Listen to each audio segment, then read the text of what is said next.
Changed my setup. Hey, everybody, you changed your setup. Good. Stacy, good morning. It's Thursday, 10 a.m., which means what? It's time for the live. Yeah, Here we Real go. Estate Now is coming at you.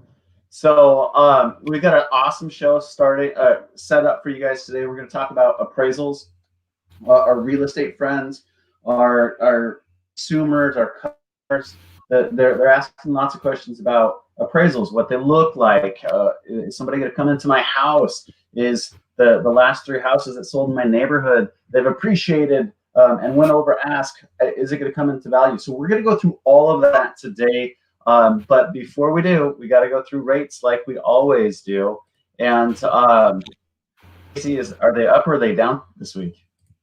We're up. They inched up just a little bit. Want to go down here? So the 30-year fixed on the Fannie Mae survey or Freddie Mac survey.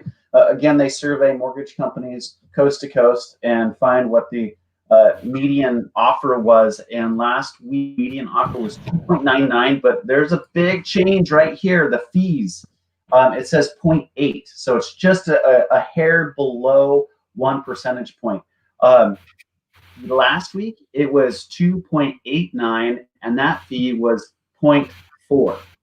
So what you're seeing in this fee change this week is exactly what FHFA did last week. The Federal Housing Finance Administration, they added to the refinance applications, they added a 0.5% hit to fee, which has been talked about this past week to nauseum, I think, by the mortgage industry. So I'm not going to beat that horse. Long story short, we did tick up for the first time in about a month and a half. So here we go. Again, my forecast, Stacy, I don't know if you agree with me here, but my forecast is we're going to level back out and continue to understand that market trends and the economy is not as strong as it is. What do you believe? I believe the same. I believe we're going to be trending down. So again, I don't know the jobs report that came out this morning, but the new unemployment claims hit a benchmark above 1 million for this week. Last week we had a little bit of race. It dipped below 1 million for the first. We went to lockdown. Now they're back over 1 million. So we'll see how that all plays out. But I still think the long-term forecast for interest rates is continuing to come down a little bit. So did we get any, really quick before we bring Steve in, Steven is our appraiser extraordinaire. Did we get any suggestions on charities going forward? We did not. So we'll have to put our heads together this week, Keith, and we will announce something next week. Okay, we got to have a charity contest, folks. We need your feedback. We want to hear from you. What amazing charities are out there doing amazing work, especially in the COVID times, that we can help out with some injection of A, money, and B, spreading the word about what they're doing. So please, by all means, if you have any suggestions for charities, go ahead and throw them in the comment box, and we'd be happy to take a look at them. So yeah, so until then, we'll do the food bank still. We'll do this weekend, last week, so that we're still donating. Gotcha. Okay, well, you caught me red-handed then. I did last week's numbers, so I will go to that. We're good. So, right on. Would you like to introduce Steve today? Yeah, so let's welcome in Stephen Graham. He started working with Loan Depot a few months ago. Yeah. And we're excited he's part of our panel and excited you're on the show. So thank you for joining us. Yeah, thanks for having me, guys. Yeah. So Stephen, make sure just to go back a little bit, you're not to appraising. You're just brand new to the Loan Depot appraisal panel. Is that? Yeah, so I just got on with you guys fairly recently, but I've been in the industry for a few years now. Awesome. Tell me quick. You are a certified appraiser, which means what? There's a difference between certified and licensed. Is that correct? Yeah, licensed I think can only do homes up to $1 million. I think is the threshold, and I don't think they can do any multifamily. I'm not actually real clear. I know some of the requirements have changed in the last couple of years. The federal government issued some new guidelines on what the requirements are to get those licenses and what they can do. But I know as a certified residential, I can get into basically anything of any value as long as it's not commercial. So anything over 4 units, I'm not doing, or any commercial property. I don't think people realize how hard it is to become an appraiser. So just kind of walk people through like what that's like. I mean, it's pretty crazy what you have to do to become an appraiser. So to get my license, and it was interesting because it changed a little bit as I was in the middle of the process, but you had to have a bachelor's degree, but that's now changed to just certain like industry specific course material at the college level, a certain amount of credits of different disciplines, but it's just best to just get your degree because that covers all your bases. Then you have to find someone to train you for a minimum of 2 years and 2,500 hours. Not one or the other, but both. And finding someone to train you is really difficult because there is not a lot of incentive for the trainer, unless they're going to lock you into like a 5-year non-compete to work for them for a while and collect a split, and that's what I ended up doing, and it actually worked out really well. But I mean, the people who are in the industry are kind of the gatekeepers because there's not really like a place where you can just go to appraisal school, which I mean, there is appraisal school, but you still have to find someone to train you while you go through appraisal school as part of your 2,500 hours of getting experience. Yeah, it's a big barrier of entry. It's crazy. And no one wants to train you. I called people for 6 months trying to find a trainer. Holy smokes! Yeah, that's what I heard. I was on I attended an appraisal panel last year, and that was one of the issues is that the age of appraisers is getting up there, both in Fannie Mae and Freddie Mac appraisers as well as the government appraisers for VA loans. And they were just talking about the barrier of entry and the fact that it takes them 2 years of training you before they're getting anything out of it. So, yeah, I went to a meeting here in Washington with the appraisal board, or the appraisal council was having a meeting, and they were going over some stats, and it was something like the average age of appraisers was 62 in the state of Washington. Did you say 62? 62? 62. Yeah. It was something like that. Like, I had to go and double check it because I was going, that can't be right. And you're going to be busy, Stephen. You're going to be really busy. Yeah, as people start to phase out at some point, I think it's probably promising for people who are in right now. But the number of new trainees was like less than 100 in the state at that time. Wow. Yeah, this was a few years ago, and yeah, I think since they've lightened up some of the regulations to get your license, now that you don't have to have a bachelor's degree, you can have the material. I think that number's gone up, but it's still probably not going to fill the void. But I think that's good to talk about so people understand how much training and education you have to really understand what the value of a home is. And it's not just a gut feeling, right? You guys are using math and numbers and, historical grids and all sorts of things. So kind of walk us through the process of what you do to find a value. Yeah. So before I go out to the house, I pull a bunch of background on the home, pull all the county records from different sources, Metroscan, county itself, pull up old MLS reports on the home, try and see if anything's changed over the course of the listings, pull up data for that market area, because you know how if you look at MLS, each one up in the corner has a little like area 640 or area 710. And the MLS provides information about what single-family residences are doing, what condos are doing, and what both merged together are doing over the last calendar year. So we kind of look at all those things and try and get an idea of, so what's going on with this house? What's going on with the market around this house? And then go out and see it to find out, what's actually happening inside, drive around the neighborhood a little bit, see what's going on in the neighborhood. And hopefully at that point, any comparables that I kind of had as prospects still line up so I can take the photos while I'm out there on that trip.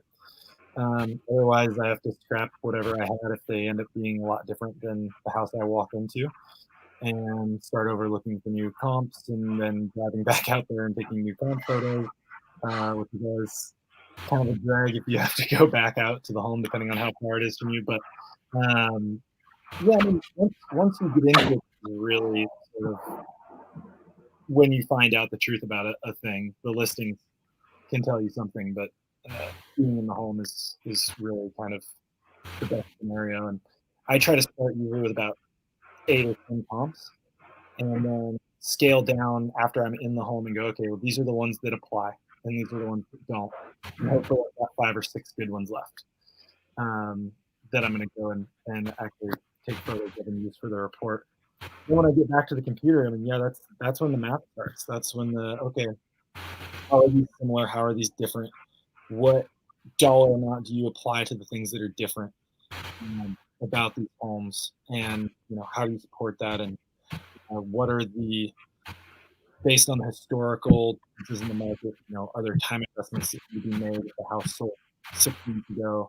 Because sometimes you have to go back a little further in time depending on what the market's like there. How many houses are right there? Are we in a more rural area where there aren't as many homes, so we have to look back farther and outside of a mile? Or is it a new townhouse development in Seattle where there's 15 just like it that have sold that you can count on? And then, yeah, the picture kind of starts to become less fuzzy from there, and you start to really zero in on a value and feel good about your adjustments.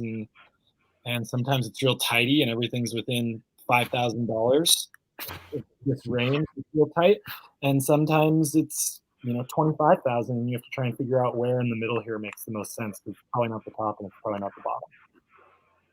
Yeah, that's always the opinion piece of it, right? So really quick, let's talk about the market that we're living in right now. There's 2 really interesting dynamics going on. Number one, I mean, we're still having fistfights and multiple offers on deals. So we've now gone through, when the real estate market reopened in April, for all intents and purposes, we had a round of escalations, and we've just escalated from that point. How is this compression and escalations affecting appraisals right now? Yeah, so a little bit ago when I was saying when things are nice and tidy, that's not quite the case all the time anymore right now. It seemed like we saw this thing where everybody thought that the bottom might fall out of the real estate market, but that didn't happen. And it was like we saw supply and demand kind of drop together, and because people weren't building new homes for a little while there, they had to kind of put the brakes on that, and fewer people wanted to move, but there were still the people who wanted to get their hands on a new home. And but it kind of seemed like even at what seemed like the slowest point, we were getting, instead of 5 or 6 competing offers, there were 2, 3, or 4. Yeah. Never really, it just didn't really slow down all that much, but at least not from what we were seeing. And it became harder and harder to find comparables that really justified these escalations. And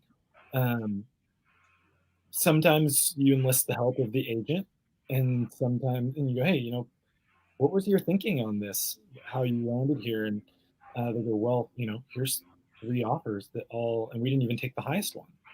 And right.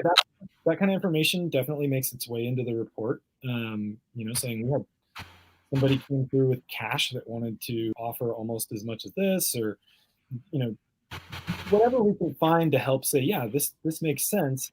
But the other thing that we can do is we can look back at the historical data that's available from the MLS and say, okay, well, the market has increased in this particular area 12% over the last year. So let's look back at some of these comparables and say, well, we need to add 1% per month between when this one sold and this one sold. And if we're looking at something from January or February, maybe that 6 or 7% is that difference that gets applied to the adjustments on that comp that says, okay, yeah, now this is lining up with our sale price. So we really just try to use all the tools available to us, because we know that when people start really getting hungry for some of these homes, they'll do wild stuff. And Yeah. if that's hard to support, yeah, okay, but that doesn't mean that that's not what the house is worth today, because the idea is a lot of the time it's working its way upward. Right. Yeah. So go for it, Stacey. You're gonna say, so for our major markets, King, Pierce, Snohomish, where do you see the markets? Is it an increasing market or decreasing market? I think what I'm seeing right now, it all seems like it's increasing. That's not to say what will be 6 months from now. I'm still pretty. I'm cautious about any forecasting and just hoping. I mean, even with my job, yeah, things are really busy right now, and we're doing really well. But I think we're all kind of saving and hoping that, because refis are crazy and people are buying houses, and but we know that it's gonna level out at some point or go the other way. But for now, yeah, I mean, people are still, like you were saying, I don't, it's like,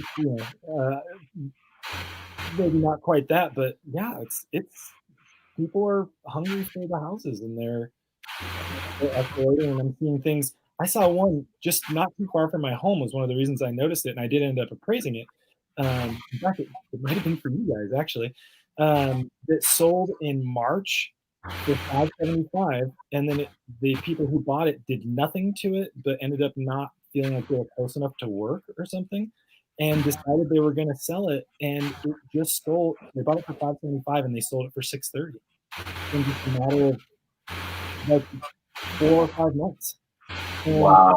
and I was having a heck of a time not, I had to put the previous sale of it in as a comparable and say, okay, yeah, this happened, and now I have to explain this in this report. But luckily, there were other houses right around it that had sold recently, and I'm just saying, hey, these houses do support this new sale price, and there are listings here that I'm being told are pending with offers higher than what asking was. The agent's not telling me what the new prices are on them, but being able to put all that in the report helps justify, okay, yeah, this did just sell less than 6 months ago, but we're in a new world every 3 months. So. Well, we've never seen, Keith and I were talking to agents a few weeks ago on the show, and we were talking about days on market, and we were below 30 days. I don't remember ever seeing that. It's pretty crazy. Yeah, I mean, we usually say the typical time is 30 to 60, or 30 to 90 is usually what we say for exposure, but now it's like, where's the house? Maybe it's 15. I don't know. Nice. Well, the other dynamic that I wanted to touch on right now is, you were saying through your process, you'd go into the house, look at it. Right now with COVID, there's lenders out there that are flexing and allowing the open guidelines of Fannie Mae and Freddie Mac and doing a desktop appraisal. So you're not actually stepping into that house. What impact does that have on the appraisal? Yeah, it makes it harder to do some of the condition adjustments, because when you start making big condition adjustments on a house that you haven't actually set foot in, you kind of, I think as an appraiser, the fear is you open yourself up to a little bit of liability. We explain all of that in the report, saying, we weren't in there. We've got a lot of disclosures in our addendum that explain sort of this was done without an interior inspection of the home. But a lot of times, especially with the listings, we're able to rely on the MLS photos, and we do the best we can with that for the desktop appraisals. There are some products like the exterior only drive-by appraisals where we're not asked to include quite as much information. It's a slightly different report, but and we try to get into even less of the condition adjustments with that, but we really try to use as much information as we have available to us, and talk with the agent, try and hear what the agent has to say about what I need to know about the house. The agents are definitely concerned sometimes about, oh, you're not going inside. Well, how do you know that all the tile work done in the shower, or all of the new appliances, or the way that the basement was just finished? Well, hopefully all that is in the photos, but please tell me about it in some detail, and I'll definitely note all of it in the report. And then we just try to find the best comparables we can that seem based on the photos, which is what we do with comparables anyway. Right. But now we're relying on the subject photos as well, putting our eyes on it. And we really just try and do the best we can with the information available to us. Yeah, I mean, it probably means that there are times when things get missed. But if it's something that was in the house, like we're not home inspectors, right? We don't go crawling around looking to see if the foundation's about to fall apart. So that's not something that we typically would get into. So whatever we're seeing, there's a good chance that the homeowner or the prospective buyer is probably seeing as well. So whatever we're putting in the report, even if we inspect it, might not necessarily be a thing that they were going to be turned off by if they didn't. I mean, it's kind of hard to know. So turning up surprises on that inspection maybe is more valuable for you as the lender than anybody at that point. But yeah, we try to do the best we can. And I definitely know what you're talking about. There are some lenders, one in particular that has me doing several of those a week. Yeah, it definitely brings into question, especially on the real estate agent side, that if they have a house that has been updated or upgraded, they think that they may be getting the short end of the stick when it comes to the condition of the house and how it's appraising. But I think you made a very good comment as far as, I mean, now more than ever, engagement from the realtor, the listing agent, to really disseminate that message of what is going on in that property is super important right now. Yeah. So, yeah. Yeah, I agree, and they're usually pretty good about speaking up when you call to talk with them about it before you start diving into it. And there was a time when I'm going, oh, it's a drive-by, I don't need to call the agent, but then I had one call me and say, hey, what's going on with this? And then it all kind of snapped into focus of, oh, this is why you're concerned. And because it's kind of a new world where we're doing these with this much frequency. It was just we would do a drive-by appraisal if it was like a HELOC or something. Right. Exactly. Now, great education though for our agents and stuff, that, like you said in the pre-show, that the photos are generally better than what you would have seen anyways. So sometimes what's in the listing is they make it look a little more attractive than sometimes what you actually find when you walk into the house. Or you get that nice wide angle lens and you walk in and you're like, this living room is 12 feet wide. Photo, it looked like a ballroom. But it's so I could see where sometimes this may work out to the benefit if we're not in there. But it still comes down to what kind of finishings do you have. The house, you can tell a lot from a house by what you see on the outside, but that's not always true. I've been in situations where the outside is beautifully maintained, and you go inside and you go, what is that smell? What is look at all this animal fur. Yeah, it's kind of a mixed bag, but yeah, we're doing the best we can. Yeah, they don't make the pictures scratch and sniff yet, do they? Did we have a condo question, Keith? Oh, condo question. What's the difference between a single-family detached house, sitting on a quarter-acre lot, and a condo? What is the significant differences between those two? Well, I mean, I think you guys would probably agree. We see if you're kind of trying to figure out what the market's doing, I feel like condos kind of ride the ups and downs a little more than the single family detached do. Totally. And from an appraising standpoint, we kind of talked about this a little bit before we went live here. From an appraisal standpoint, condos can be a little trickier, especially with comps, because we see things in the building that have sold for quite a bit less than what this is, your new subject is about to sell for.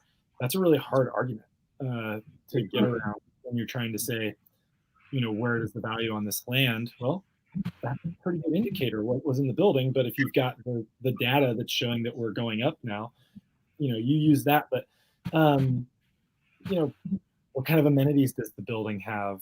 Sometimes, those things are going to be pretty attractive to people that maybe, you get into with or not having with the single family detached, on the quarter acre or on 9,000 square feet but the other thing is I think you just find a different group of people that are interested in buying these things. And I don't see quite as many escalations. I mean, there's still definitely people, you get competing offers on the condos, but I think that there's probably a little bit more on at least in my experience, on the single family. Because the other thing you get into is what's the state of the HOA? I did one recently where I was talking with the property manager and they said, oh yeah, we've got to go through the buildings are all sinking. There were 3 different buildings as part of this condo. And we've got to put these anchors in every 12 feet, and each one of them is going to cost like $16,000. Whoa. Every 12 feet. And I started looking at and they go, oh yeah, we've got a bid for it, and it's several $100,000, and the buyer didn't know this. Wow. Which blew my mind.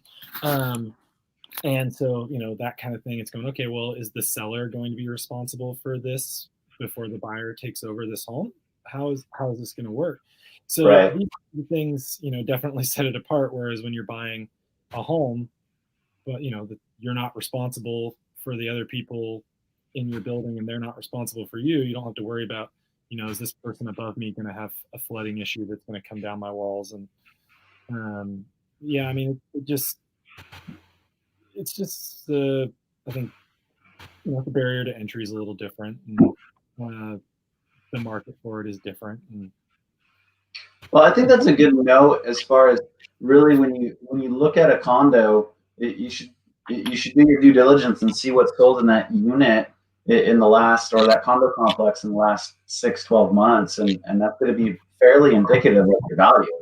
Yeah. I mean, condos typically have 2 or 3 different floor plans throughout the association, and if one just recently sold that's the same as the one that you're offering on, you know what that market now, give or take a few points. But hey, we really appreciate your time, Stephen. We're coming up on our half an hour.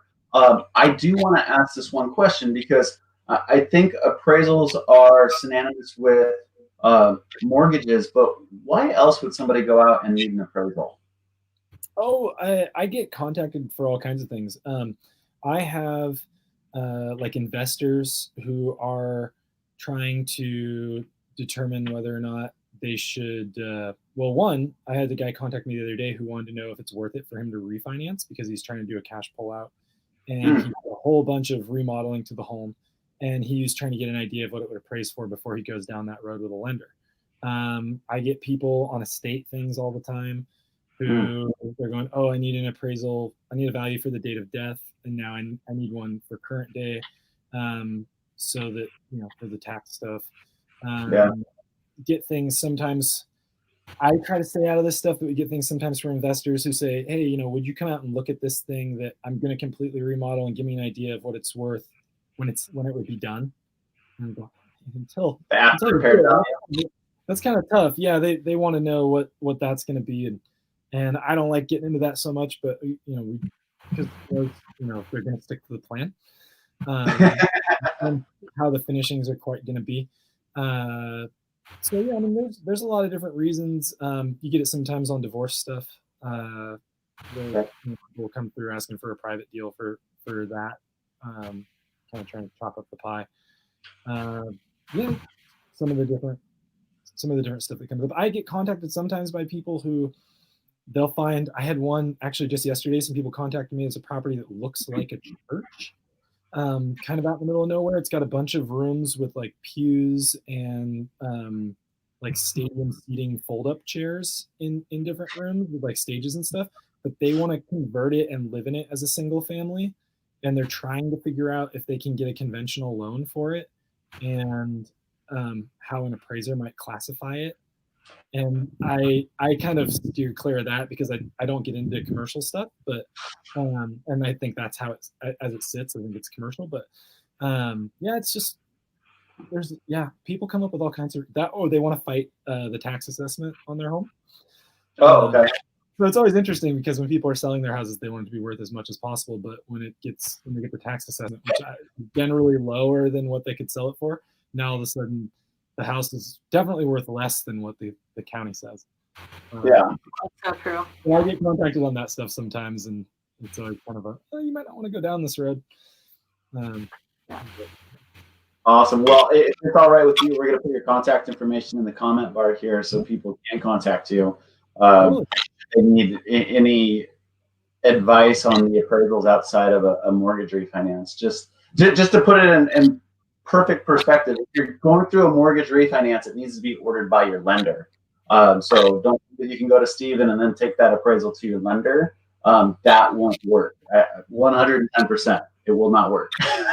I tell everybody that too, because I don't want that. I don't want to get that they come back and go, hey, we paid you for this, and now they're saying we can't use it. Like, no, I know. Because I did it for you, not the bank. Yeah, I always tell them that. I have people reach out and go, oh, hey, can you appraise our house because we want to get a refinancing? No, that's not going to work. Well, right on. Well, thanks for joining us, Steven. And especially right now, because I know that all of you in the appraisal world are just super slammed. So to get 30 minutes with you here today was awesome. Appreciate it. Yeah, we really appreciate it. And yeah, thanks for the business, guys. Yeah, absolutely. Well, enjoy the day. And it's not supposed to be a scorcher today, so enjoy. Thank you. You too. Right on. Take care, Steven. Yep. Right on. Well, that was super awesome. Appraisals always are a fun thing to talk about. They're ever moving with the market, so that's why they're so relevant. So thank you for joining us this week. Stacy, what do we got in line next week? It's gonna be a big surprise. I think we wait. It's too big to share. Oh, there's going to be something big. You guys are going to want to tune in next week because it's super, super relevant going into the fun month of September. So enjoy your week, and we'll see you next Thursday at 10 a.m. Take care. Okay. Bye.